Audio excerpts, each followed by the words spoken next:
ته ما سوچ کړی دا داسې لکه باریک ته چې نن سبا دا ښځې کوشش کوي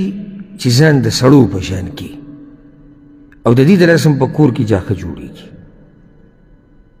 لکه چې ښځه ځان ښځه ګڼي د دې نه مسله نه جوړېږي خو چې ښځه د ځان نه څه جوړوي سړی جوړوي بیا مسله جوړېږي او څنګه لکه اوس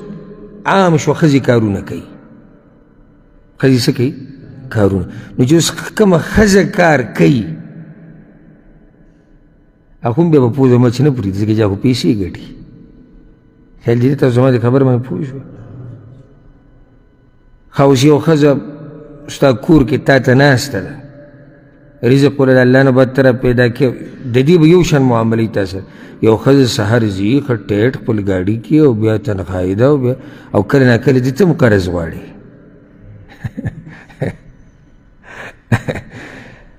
نو د دې سره به بیا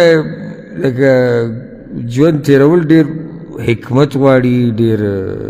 پراخه سینه غواړي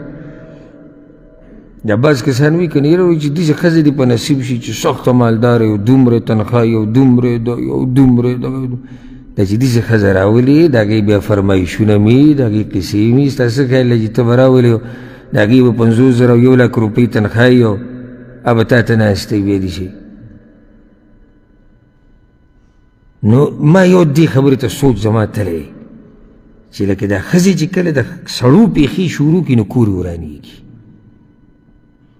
دا بیا کوشش کوي چې دې سړي سره ښکر ووایي چې هغه سره ښکر ووایي بیا په دې کې کور څه شي هغه وران انشاءالله دې زمونږ کورونو کې اتفاق نه